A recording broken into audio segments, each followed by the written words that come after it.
दोस्तों जियो financial service की बात करें तो यहाँ पे बहुत बड़ी गुड न्यूज निकल के आ रही है। क्रिशिल की तरफ से जियो फाइनेंशियल को नई रेटिंग दी गई है। इससे पहले केयर रेटिंग ने रेटिंग दी थी, अब क्रिशिल ने दे दी है। यहाँ पे सबसे बड़ी बात है कि स्टॉक में इस समय भले ही कोई खास तेजी नहीं बन पा रही हो, लेकिन कंपनी अंदर से बहुत मजबूत है और आने वाले समय ये कई नए कीर्तिमान स्थापित कर सकते हैं। ऐसे में इसकी जो प्राइस है वो भी कई गुना बढ़ सकती है। तो क्या इस समय हमें इस लेवल पे खरीदारी करनी चाहिए? स्टॉक जियो फाइनेंशियल रिलायंस से संबंधित है और इसी वजह से लोगों को लगता है कि जिस तरह से रिलायंस इंडस्ट्रीज का शेयर पिछले 2-3 सालों में कोई खास प्रदर्शन नहीं कर पाया, क्या वैसा ही यहाँ पर भी होगा? तो ये बिल्कुल ऐसी संभावना नहीं है। रिलायंस इंडस्ट्रीज एक बहुत बड़ा हैवी वेट शेयर है और जियो फाइनेंशियल सेक्टर की एक मजबूत कंपनी है। अब इसका जो बिजनेस है वो इसको बहुत ऊंचाई पे लेके जा सकता है, क्योंकि कंपनी अलग अलग 4 से 5 सेगमेंट में शुरुआत करने वाली है अपने बिजनेस को। अभी बिजनेस शुरू नहीं हुए, अब क्वार्टर 1 आने वाला है। क्वार्टर 1 के बाद आगे की क्या संभावना बनेगी जानने की कोशिश करेंगे इस वीडियो के माध्यम से। लेकिन फ्रेंड, उससे पहले अगर आप पहली बार हमारे चैनल पर आए तो चैनल को सब्सक्राइब कर दीजिए, एक बेल आइकॉन दबा दीजिए ताकि जब भी नया वीडियो बने पहला नोटिफिकेशन आपको मिले। वीडियो पसंद आए तो लाइक से जरूर कीजिए। चलो फ्रेंड्स, वीडियो स्टार्ट करते हैं। मैं हूं आपका दोस्त एस.बी. दवे और हमारे अपने चैनल ऑनलाइन कमाई में आपका बहुत बहुत स्वागत है। तो सबसे पहले जियो फाइनेंशियल सर्विस के कारोबार की बात कर ले तो स्टॉक की शुरुआत तो पॉजिटिव हुई 252 पर, क्लोजिंग थी कल की 351 के आसपास, तो पॉजिटिव शुरुआत हुई और इंट्राडे में 356 का हाई भी बना, यानी एक अच्छी खासी दौड़ लगाई। लेकिन ऊपर के लेवल से आप देखें तो स्टॉक के अंदर गिरावट हुई, 350 तक स्टॉक चला गया। 350 तक जाने के बाद भी जो क्लोजिंग है वो 351 के आसपास, यानी 350 के ऊपर है। अभी तक 350 का एक मजबूत सपोर्ट है जो बना हुआ है। आज एक तरह से फ्लैट क्लोजिंग थी, 0.028% की मामूली से गिरावट के साथ कल की क्लोजिंग के आसपास ही। तो अभी फिलहाल इसमें बड़ी तेज़ी नहीं बन रही है, लेकिन जिस तरह से एक के बाद एक जो अपडेट निकल के आ रही है वो इशारा करेगी कभी भी इसमें भारी तेज़ी बन सकती है। अब आप ये देख सकते हो स्टॉक लगातार काफ़ी नीचे आया है, यह क्लियरली आप देख सकते हो। 13 जून को स्टॉक 365 के आसपास था, उसके बाद में स्टॉक में हमने लगातार इसमें गिरावट देखी है। 14 जून को स्टॉक जो 362 तक पहुंच गया, गिरावट की वजह से वो 18 जून को 358 के आसपास है। लेकिन 19 जून को स्टॉक ने थोड़ा सा बाउंस बैक फिर दिया, स्टॉक 363 तक चला गया, लेकिन उसके बाद थोड़ी और गिरावट हुई। 21 जून को स्टॉक फिर 366 तक पहुंच गया, यानी आप देख सकते हो कि इसकी जो प्राइस थी वो बढ़ते हुए फिर से एक अच्छे लेवल पे पहुंची 21 जून को। उसके बाद स्टॉक में लगातार थोड़ी सी गिरावट की माहौल बने हुआ है और स्टॉक लगभग वहीं देखें तो आप 350 से 355 के आसपास ही ट्रेड कर रहा है। और अब देख सकते हो कि एक नई तेज़ी जल्दी इसको मिलेगी, क्योंकि काफ़ी समय से स्टॉक स्ट्रगल कर रहा है आगे बढ़ने के लिए। तो अभी इसमें काफ़ी ज़्यादा करेक्शन भी हो चुका है, एक बड़ी तेज़ी के लिए स्टॉक तैयार हो रहा है। अब यहाँ पे देखो कि क्रिशिल ने इसकी रेटिंग दी है, तो जो रेटिंग पुरानी थी उसको रीअफर्म कर दिया गया है। तो देखो कि propose long term bank facilities के ऊपर जो रेटिंग है वो क्रिशिल की तरफ से AAA स्टेबल की रेटिंग है, जिसको रीअफर्म किया गया है। इसके अलावा कमर्शियल पेपर की जो रेटिंग है वो क्रिशिल की A+ रेटिंग दी है और उसको भी रीअफर्म कर दिया है। इसके अलावा नॉन कन्वर्टेबल डिबेंचर्स बॉन्ड की रेटिंग क्रिशिल ने AAA स्टेबल की रेटिंग दी है। तो यहाँ पे 3 जुलाई यानी कल ही 2:36 पर ये रेटिंग मिली है क्रिशिल की तरफ से जियो फाइनेंशियल को। तो यहाँ पे क्लियरली आप देख सकते हो कि क्रिशिल को पूरा का पूरा भरोसा है इस समय जियो फाइनेंशियल की सेहत पे। और यहाँ पे मुकेश अंबानी की जो होल्डिंग है वो भी 47.12% के आसपास है 31 मार्च 2024 के डिटेल के हिसाब से, जो काफ़ी अच्छी है। और डीमर्जर होने के बाद जब इसको अलग से बाज़ार में लिस्ट किया उसके बाद में उन्होंने बाज़ार से शेयर खरीद के अपनी होल्डिंग को बढ़ाया मुकेश अंबानी ने। तो यहाँ पे क्रिशिल ने जो रेटिंग दी उसके जो कुछ पॉइंट को मद्देनजर है उसमें देखें तो कंपनी की जो हेल्दी कैपिटल स्ट्रक्चर है इस समय, रोबस्ट लिक्विडिटी इस समय दिख रही है और अच्छी खासी होल्डिंग देख रहे तो प्रमोटर की है।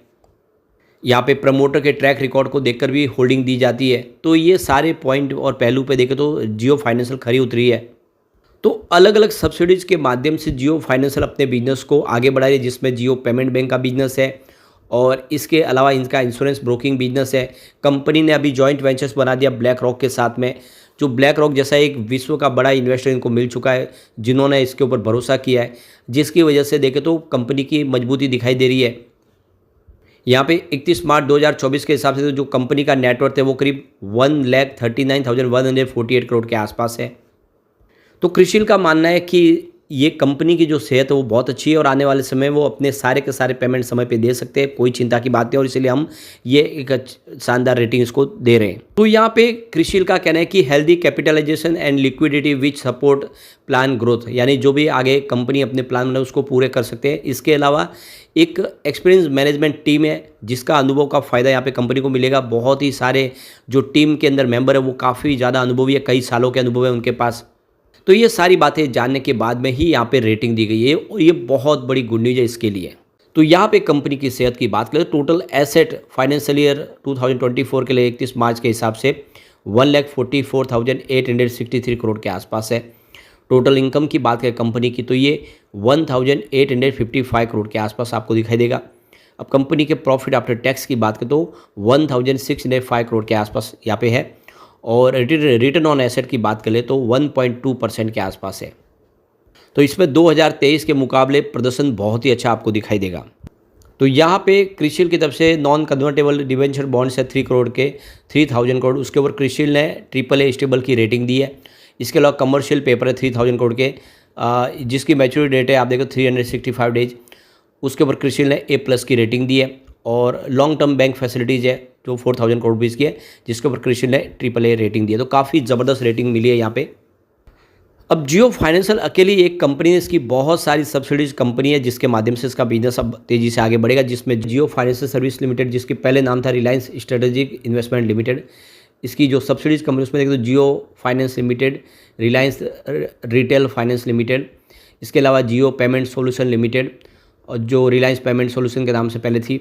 इसके बाद जियो इंश्योर ब्रोकिंग लिमिटेड जो पहले रिलायंस रिटेल इंश्योरेंस ब्रोकिंग के नाम से कंपनी थी। इसके अलावा Reliance Investment and Holdings Limited, Jio Leasing Service Limited, इसके अलावा देखें तो Jio Infrastructure Management Service Limited, ये सारी सब्सिडीज कंपनी। इसके अलावा जियो पेमेंट बैंक, ये इसकी आप देखें तो एक जॉइंट वेंचर्स है। इसके अलावा Reliance service and holding limited ये एसोसिएट कंपनी है, और पेट्रोलियम ट्रस्ट ये एसोसिएट कंपनी। तो इस तरह से ये बहुत सारी कंपनियों का एक ग्रुप है जो आने वाले समय एक बेहतर रिटर्न देने की उम्मीद जगा रहा है।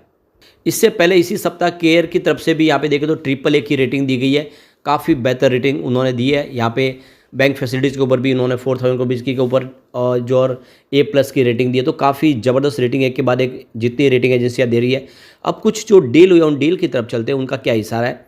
तो सुबह 9:35 पर 356 की प्राइस से 1,73,000 शेयरों की एक खरीदारी हुई। उसके बाद 10:46 पर 352 की प्राइस से 1,45,000 शेयरों की एक बिकवाली हुई।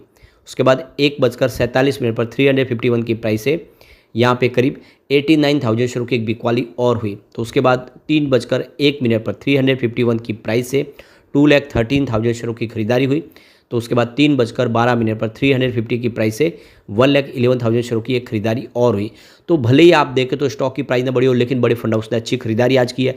बिकवाली के मुकाबले खरीदारी ज़्यादा है, जो इशारा कर रही है कि जल्द यहाँ पे एक अच्छी तेज़ी बन सकती है। इन्वेस्टमेंट आपको बिना डरे करना चाहिए इस स्टॉक में। लेकिन फ्रेंड, कोई भी इन्वेस्टमेंट करने से पहले अपने फाइनेंशियल एडवाइजर से बड़े ले ले या अपना खुद का रिसर्च करें, क्योंकि मैंने वीडियो आपके एजुकेशनल पर्पज़ के लिए ही बनाए। वीडियो पसंद आए तो लाइक से जरूर कीजिए और चैनल को सब्सक्राइब कर दीजिए। Thank you friends.